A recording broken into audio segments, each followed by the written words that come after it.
뭐 건물 하나에 몇백억씩 된다 이런 말씀을 해주셨거든요. 근데 꼭 무조건 행복이랑 직결되는 건 아닌 것 같습니다.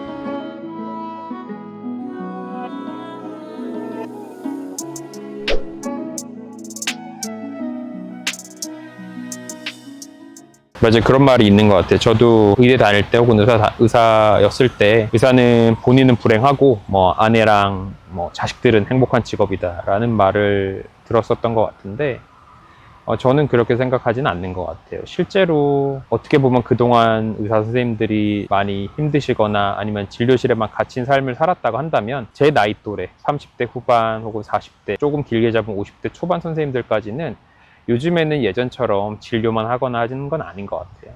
많이 다들 해외여행도 가족들과도 많이 가고 그리고 주말에나 시간 내서 어디에서든 취미 활동을 하고 많이 하시는 것 같아요. 예전부터 저는 좀 궁금했던 게 아까 그런 이야기가 의사는 본인은 행복하지 않다라고 하길래 저는 좀 행복하진 않았던 것 같아요. 무슨 말이냐면 요즘에도 뭐 유치원부터 혹은 뭐 중학생부터 뭐 의대 입시반 있다고 하는데 저희 때는 이제 고등학교 때는 이제 대학교 가면 좀 행복하겠지. 대학교 때는 이제 의대 들어갔으니까 행복할 거라고 생각을 했는데 의대 공부량에 치여서 힘들었던 것 같고 그러면 의사가 되고 나서 의대생 때는 대부분 그런 이야기 많이 들었어요. 의사가 되면 그래도 훨씬 낫다. 의사가 됐는데 인턴이 됐는데 제일 바닥인 거예요, 병원에서. 그래서 인턴 때는 전공의, 레지던트, 과만 정해지면 행복할 것 같다라는 생각이 들었는데 내과는 1, 2년차, 모든 과가 다 그렇겠죠. 1년차, 2년차, 저희 때는 지금은 내과가 3년이지만 저희 때는 내과가 4년이었는데 1년차, 2년차 때 굉장히 힘들었고 3년차 올라가면서 일은 조금 편해졌지만 1년차 때 제가 그런 생각을 했던 것 같아요. 과연 내 인생을 언제까지 오지 않은 미래 혹은 언젠간 다가올 미래를 위해서 현재를 과연 언제까지 희생을 해야 되는가라는 거에 대한 진지한 고민을 했던 것 같아요. 그래서 도저히 나의 그 20대 중반, 제가 아마 전공 1년 차였을 것 같은데 지금 행복한 게 중요하지 과연 나중에 오지도 않을 미래를 생각하면서 현재를 이렇게 힘들게 사는 게 맞나라는 거에 대한 의문이 해결되지가 않아서 중간에 전공의를 그만두기 위해서 병원을 나갔던 적이 있는 것 같아요. 결국 의혹장님한테 다시 붙잡혀가지고 다시 무사하게 감사하게도 졸국을 하고 내과 전문의가 됐고 내과 전문의가 되고 나서도 내과는 여러 가지 분과가 있기 때문에 전임의, 펠로우라는 과정을 하게 되는데 펠로우를 하면서도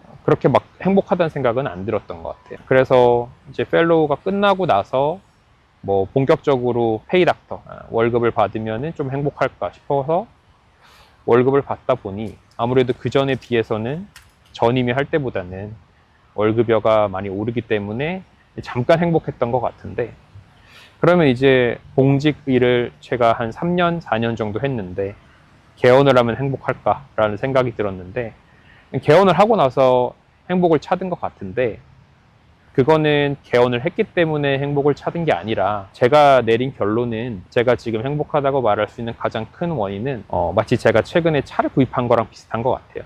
더 이상 남과의 비교를 하지 않음으로써 행복을 찾게 된 것 같습니다.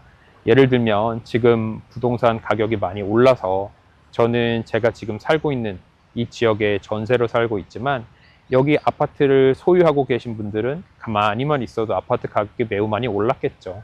흔히 이제 상대적으로 벼락거지가 된 입장이 되는 건데 그렇다고 해서 행복이 되는 건 아닌 것 같아요. 제가 지하 주차장에 차를 댈 때만 봐도 저희 동네에 굉장히 좋은 차들을 몰고 다니시는 분들이 많이 있는데 그분들은 그분들의 삶이 있는 거고 그리고 제가 예전에 봉직할 때 모셨던 회장님이 계신데 그분 회장님과 부부가 제가 어느 날 지나가면서 봤더니 겨울에 눈이 내리는데 오뎅을 사 먹기 위해서 똑같이 줄 서고 있더라고요. 그런 거 보면서 어떻게 보면 돈이 많다고 해서 먹는 게 그렇게 크게 다른 것도 아니고 돈이 많다고 해서 그분은 사실 뭐 본인 재산이 얼마나가 되는지도 모르는 분이었거든요. 대략적인 규모는 알지만. 그리고 지나가면서 저한테 다산에 있는 어떤 거리를 소개해 주시면서 이쪽에 있는 건물이 다 본인 거다 이렇게 말씀하시면서 뭐 건물 하나에 몇백억씩 된다 이런 말씀을 해주셨거든요. 근데 꼭 무조건 행복이랑 직결되는 건 아닌 것 같습니다.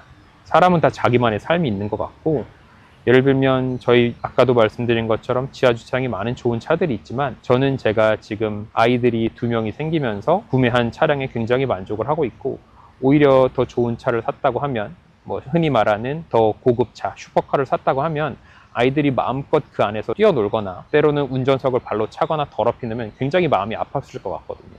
근데 지금 오히려 더 편안한 차를 사고 나니까 아이들이 뭐 마음껏 뛰어놀아도, 때로는 최근에 둘째가 이제 한 200일밖에 안 된 아이가 뭐 차 안에서 토를 했는데 뭐 토하든 말든 뭐 아이 상태가 더 중요한 거니까 그런 거를 좀 더 생각할 수 있었던 것 같아요. 세상에 돈이 많은 분들도 많고 행복은 대부분 뭐 돈으로 살 수 있다, 행복을 살 수 없다면 그 금액이 적은 거다라는 말도 있지만, 건강, 그리고 내 주변의 친구들, 그리고 이야기를 나눌 수 있는 가족들이 갖춰지는 게 가장 중요한 것 같고, 무엇보다도 남들과 비교하지 않는 게 제가 행복하다고 말할 수 있는 가장 큰 원인인 것 같습니다. 저도 어쩔 수 없이 남과 비교하는 삶을 안 살 순 없고, 다른 사람이 어디 아파트를 샀네, 아파트를 샀는데 가격이 올랐네, 혹은 뭐 돈을 많이 벌었네, 코인으로 많은 돈을 벌었네 라고 하면 사람이기 때문에 누구나 부러움은 있지만, 그분은 그분의 삶이 있는 거고 모든 일에는 다 대가가 따른다고 생각을 해요. 그분은 그만한 노력을 했고 공부를 했고 미래를 보는 해안이 있었다고 생각을 하고, 저는 아직 그걸 갖추지 못했기 때문에 그런 운은 저한테 아직은 오지 않았다고 생각을 합니다. 하지만 앞으로 우리가 100세 시대를 살아가는 인생에 있어서 지금 집값이 오른 것만 오른 건 아니겠죠. 앞으로도 몇 번의 더 기회는 있을 거라고 생각하고, 그때를 생각해서 준비하고 살다 보면 뭐 또 좋은 기회가 오지 않을까라고 생각을 하는 편입니다. 어떻게 보면 이게 자기 위로일지는 모르겠지만 저는 이런 식으로 행복을 찾고 있으니 참고해 주시기 바랍니다. 지극히 개인적인 의견이었습니다. 네, 감사합니다.